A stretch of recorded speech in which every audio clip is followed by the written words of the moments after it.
Ayan, mapagpalang araw po sa ating lahat mga kalangga, mga karosyel dyan. Sa ngayon po papunta po tayo sa ating misyon. At hindi ko po inaasahan na makita ko po itong dalawang mag-ina na ito. Hindi ko po akalain kung sino ito. Tapos nung makita ko po siya pala si Laika, isa po sa ating beneficiary. So, nung tanongin ko po mga kalangga, hindi po ako makapaniwala dahil sa kanyang sinabi. At ang sabi niya ay iniwan niya daw po yung bahay at yung kanyang asawa. Sa kadahilanan po, hindi pa po natin alam ang dahilan. At sa ngayon po, naglalabas siya at medyo malayo ako dito sa kanila. Kasi may kasama siyang bata na nakawad po bawal na i-video yan. So ngayon po mga kalangga, hintayin po natin na matapos yung kanyang paglalaba para matanong po natin kung ano po yung katotohanan sa sinabi niya. Sa ngayon po, aalis na muna po ako at maya-maya babalikan na lang po natin siya pagkatapos ng kanyang labahin. Dahil meron pa po akong pupuntahan. Babalik po tayo dito para malaman po natin ang katotohanan sa mga sinabi niya. Okay po. So, ayun po mga kalangga, binalikan po natin si Laika. At nagtaka po ako, ngayon nag-i-scout ako at nakita ko siya dito, naglalaba. Ngayon po, binalikan natin mga kalangga para malaman natin bakit nandito sila. Samahan niyo po ako sa bahay nila mga kalangga. At dito raw sila nakatira. So, andito na po tayo sa tinutuluyan ni Laika. Ito hello Laika, kumusta? Ayos lang po. Bakit nandito kayo? Iniwan. Wala po. Ha? Kanina nagulat nga ako dahil nakita kita doon sa ilog. Sabi ko, parang nakilala kita. Kaya huminto ako tapos ikaw nga pala yun. Bakit nandito ka? Iniwan mo na yung bahay nyo doon? Opo, pati yung asawa ko. Bakit? Anong problema? Madaming problema. Ayan, bakit ka nandito? Yung asawa mo iniwanan mo doon sa bahay Opo. nila? Ilang araw na kayo dito? Mag-iisang linggo na po. Ayun. Bakit ka umalis doon sa bahay mo? Iniwanan ko muna po doon at nandito po ako para maghanap ng trabaho. At mahirap baga po ng buhay ngayon. Tatlo na po ang anak para matustusan po yung mga gastusin. Bakit yung asawa mo? Kumusta na yung trabaho niya? Ano man po yung extra lang din po yung sa trabaho. Kaya iniwanan mo na. Opo. Kumusta naman yung bahay? Ayos man lang po doon. Siya lang nandun sa Opo. bahay mo. So ano naman yung trabaho na hinahanap mo ngayon? Kahit ano na lang po yung, kunyari yung sa tindahan baga po yung tendera, ganun po. Paano yung mga bata? Alimbawa, magtatrabaho ka, ano naman yung... Iwan ko muna po dito kala mama. Ay, dito ba yung... Ano ba Opo. ito? Dito ba yung... dito yung bahay ninyo dati? Opo. Ay, kaya pala na... alam mo, dito ako palagi dumadaan sa kalsada na to. At mabuti na lang nakita kita na naglalaba ka kanina. Na kanina ba nakilala mo ako nung kuwan? Opo, nakilala po kita. Ayan. So, sa ngayon, paano yan kung maghahanap buhay ka? Yung mga bata, pagkakatiwala mo muna Opo, dito muna po kala mama. So, payag naman ba yung asawa mo? Hindi ko lang po sure na pero papayag po yun at mahirap baga po ngayon. Siya po naghahanap buhay din at di din kaya mahirap din maghanap buhay. Noong umalis ka doon sa bahay mo, alam ba nung asawa mo? Hindi po. Ay, basta ka nilang Opo. umalis. Pero, ano kaya alam niya na nandito kayo? Hindi yata po. Wala siyang contact sa iyo? Wala po. Wala kang telephone number. So, ang hirap ng kuwan mo dito. Pero, Sana makakuha ka naman ng trabaho mo na makakatulong din sa'yo. Lalo-lalo na nga, sabi mo, yung mga anak mo ay 3 na sila Opo, ngayon. nag-aaral na po yung isa. Nag-aaral na. Lalo-lalo na kapag lumaki na yan. Yung panganay mo, ilang taon na ba yung panganay mo? 4 po, palima po ngayon July. Nag-aaral siya ngayon. Dito ko po pinapaaral. Ay, dito na talaga. Parang inalisan mo na talaga yung bahay mo po doon. Opo. Bakit doon sa bahay mong yun, hindi pwede doon na wala bang pwedeng mapagkakitaan doon or Wala po. Mahirap po doon maghanap trabaho. dito halimbawa magkaroon ka ng hanap buhay dito, ano naman yung gusto mong hanap buhay dito? Yung po, yung kunyari po si mama, maglalako po na lang, maglalako ng mga paninda, yung mga kanin. Yun. Halimbawa, gagawa ka naman dito ng mapagkakakitaan, ano naman yung gusto mong, ano naman yun? Para hindi ka na rin mapahiwalay sa mga anak mo at dito, medyo open naman dito para maraming tao dito. Opo, madami. Ano naman yung gusto mong Yung po mapagkakitaan? mga meriendahan po, tulad ng pansit, yung mga maruya, ganun po. Bakit marunong ka ba magluto? Opo. Ayun. Halimbawa, may magbigay sa'yo ng yung mga puhunan na gano'n. Nasa magkano naman yun? May idea ka na ba sa mga gano'n? Wala pa Sa naman po. Pag naluto lang po ako ay yung paunti lang para may mailako lang po ako. So, ibig mo sabihin, nagkaroon ka na rin ng experience Opo, para... paglako-lako. Sa palagay ko dito, pwede mo naman na i-stay mo lang dito, di ba may mesa dito? Opo. Ayan at sa katabing kalsada. Maraming tao ata dito. Marami po. Ayun. Halimbawa, bigyan ka ng puhunan, may magbigay sa'yo, di ba? At alam ko na marami na rin nagmamahal sa inyo dahil ikaw, kilala ka na ng mga viewers natin at unang-una sa mga nag-sponsor sa pabahay sa'yo. Opo. Kilalang kilala ka na at siguro kahit na sila, hindi rin sila papayag na magkahiwalay kayo Opo. ng ganyan. Tulad nga niyan, iniwanan mo yung asawa mo. Ilang linggo na kayo dito? Isang linggo na po. 1 linggo na kayo dito, pero mula nung umalis kayo doon, hindi pa Hindi pa po kami nauwi doon. hindi pa kayo nag-uwi or hinanap ka man na niya, hindi pa. Hindi pa po. Ay, sana naman po sana naman hindi totoo yung ating haka-haka na sana maging okay din ang lahat. Halimbawa, yung mayroon ba kayong yung ibig kong sabihin, bago ka ba umalis sa bahay mo, meron ba kayong pinagtalunan nung asawa mo na kahit sa anong bagay, wala kayong pinag-awayan? Wala naman po. Walang ganon. Basta ang inisip mo makatulong lang din. Opo, maghanap po ng trabaho. Para matulungan ko din baga po. Kasi tulad ng sabi mo nga, hirap na rin siya. Mabuti kung meron siyang yung regular na pinagtatrabahuhan. So ngayon, anong trabaho niya? Nandun pa lang? Naandun din po, nag-extra lang din po yun. Trabaho. Nung umalis ka doon sa bahay mo, hindi nandun siya o Wala po. wala siya? Kasi dapat kung iba-iba yun, pagdating ng asawa na wala kayo, siyempre hanapin Opo, kayo. magagalit. Siyempre hanapin kayo, lalong-lalo na yun. Nasaan yung bunso mo? Tulog po na rin po Ay, sila tulog. sa duyan. Opo. At alam naman nun dito, di ba? Opo. Sigurado naman kung gusto ka nilang hanapin, dito siya yung pupunta.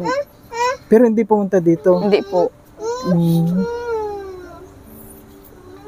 Ano yung balak mo ngayon? Dahil hindi kanya hinanap, ganyan. Ano yung iniisip mo? Ano po, siguro nagagalit na din yun sa akin at hindi pa po kami umuwi. Siyempre, hindi naman nun alam na kasi hindi naman kayo nag-away. Opo. Pero hindi namimiss nitong mga bata. Namimiss din yata po noon. At hindi na nga po nakakasama. Ayan, tulad, Isang linggo tingnan na. niyo po mga kalangga yung dalawang bata, oh. Ayan, oh. Ayan. And sana like sa Kwan, sana meron din na tumulong sa iyo para may magbigay sa iyo ng puhunan dito. At yun nga, wala din akong dala ngayon kahit ano dahil meron akong yung nakamotor lang kasi ako, tapos wala akong dala, yung kanina may dala ako na ibigay ko na. So bibigyan din kita ngayon ng panggastos niyo dahil wala kayong kwan dito, oh. Wala kayong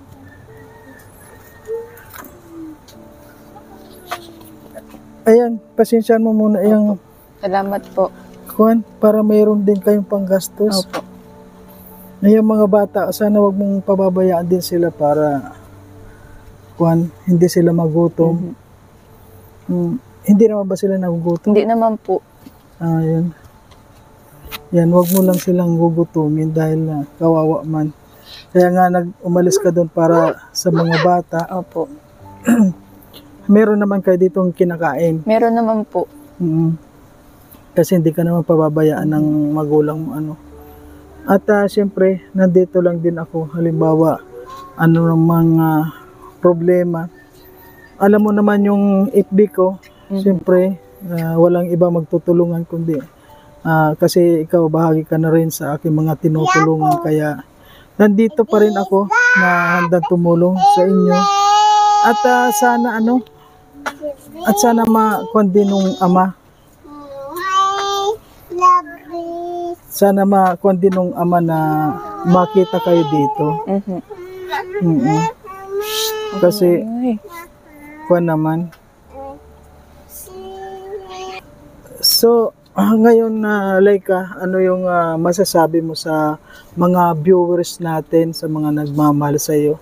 Kasi alam ko na rin na marami na rin nagmamahal sa iyo at kilala ka na rin dahil may nag-sponsor na sa iyong pabahay. Ano yung gusto mong maitulong nila sa iyo? Yung pong kahit po sa gusto pong mabuti pong po na gustong tumulong po kahit po kaunting puhunan lang po para po mapasimula na magkameron pa akong kaunti para sa mga anak ko po. Kaunting puhunan lang. At siguro kapag meron ka na ring hanap buhay, maaayos mo rin yung pamilya mo, Opo. di ba? Kasi wala naman kayong pinag-awayan o kung ano. Halimbawa, ano naman yung puhunan, ano naman yung gagawin mo? Anong tinda naman ang magtitinda ka ba? Magtitinda po, opo. Tulad ng ano yung Kung ano po, pag iba-iba po, barbecue, gano'n. Ibig sabihin yung mga quick, ano Opo. ba yan? Opo. Ay, marunong ka nun? Opo, marunong po ako nun. Kasi alam Barbecue. niyo po mga kalangga, dito, matao dito. Ayan po, tabing kalsada lang to. Ayan pwede po siya dito mag-umpisa para hindi naman po matuluyang maghiwalay itong mag-asawa po, tulad niyan. Dahil po sa kahirapan, nagkakaganyan yung mga mag-asawa na nagkakalayo dahil nga sa kahirapan, tulad ng nangyari kay Laika. At sana po sa lahat na may mga mabuting puso dyan, sana tumulong po tayo. At tulad nga po na sinabi ko, ako po tutulong ako mga kalangga sa abot ng aking makakaya. At yun nga po, alam naman ninyo na marami po tayong tinutulungan. Ayan.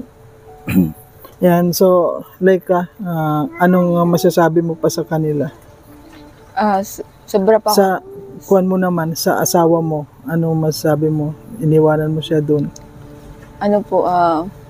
Siya muna po bahala din sa bahay. At ako po ay maghahanap mo ng trabaho. At sa palagay mo, pupunta rin siya dito? Opo, pupunta po yun dito. Para sunduin. Baka po sunduin din kami. Ayun, siyempre wala naman kayong pinag-awayan. Wala naman po. Sana nga pumunta siya dito para sunduin kayo. Kasi medyo matagal na rin, linggo na ano. Opo, 1 linggo na po. At kung halimbawa man may magpaabot sa iyo ng kaunting puhunan, dito ka rin magtitinda. Opo. Kasi dito nga Madami po naman tao.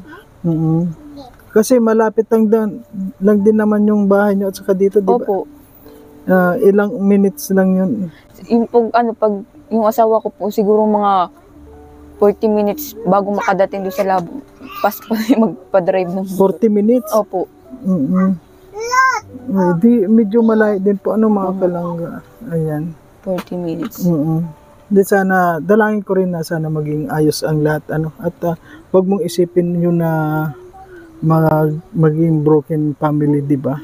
Hindi maganda. At tulad yan, 3 na yung anak mo. Grabe. Okay, hanggang dito na lang at maraming salamat po sa lahat mga kalangga. Ayan. So, ayan po mga kalangga, ayan nakita po natin si Laika at yun nga po narinig natin kung ano yung problema niya, kaya iniwan niya yung asawa niya at yung bahay. At sana po hindi naman maging totoo yung mga haka-haka natin, sana mabuo pa rin po sila. Ayan. Siyempre po sa ganitong kahirapan ng buhay, marami pong kung gumugulo sa isipan, mayroong mga nagkakahiwalay dahil sa kahirapan. Ayun po, pero para sa akin po lalo kay Laika, sana po gabayan po ni Lord yung mga pag-iisip nila na sana magkita pa rin sila at sana hindi na po magtagal sabi niya at 1 linggo na at sana magkita pa rin po sila. At sana po kung mabibigyan po naman po natin ng kaunting puhunan para matustusan din po yung kanilang kahirapan. Grabe po mga kalangga. Kung iisipin nyo nga po si Laika kasi ngayon pwede na po siya maghanap buhay dahil para makatulong sa kanyang pamilya. Kaya lang parang yung anak niya po maliliit pang masyado, kaya mahirap pa. At kung yun nga pong asawa niya meron naman na trabaho pero hindi po sapat lalo na sa ngayon na nag-aaral na yung panganay niyang anak. Siyempre mas mahirap para sa kanila na meron na silang pinapaaral pero hindi pa po yun wala pang bayad yung lalong-lalo na kaya kapag nag-aral na po ang lahat, kapag nagkaroon na sila ng high school, grabe po kaya sa ngayon pa lang po kailangan matuto na sila na maghanap buhay. Kaya para sa akin po, kung meron na akong maibibigay sa kanya, makapag-start siya ng hanap buhay ng tulad niya na sabi niya na magtitinda siya dito sa tapat ng bahay ng ina niya. Kasi po dito maraming tao, tabi ng kalsada.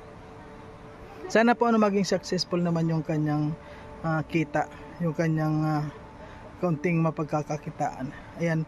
Sa lahat po ng mga nandito, maraming po salamat at sa lahat ng mga sumusuporta sa aking munting YouTube channel, maraming salamat po. At syempre sa Rosel Community, maraming salamat po sa inyong lahat. Sana huwag po natin kalimutan na i-support palagi ang Royal of Malalag at Rachel Morales Vlog at ang Roboys Rogers po at ang syempre ang inyong lingkod Marius Vlog po, na araw-araw po ay nandiyan tayo sa pagtulong.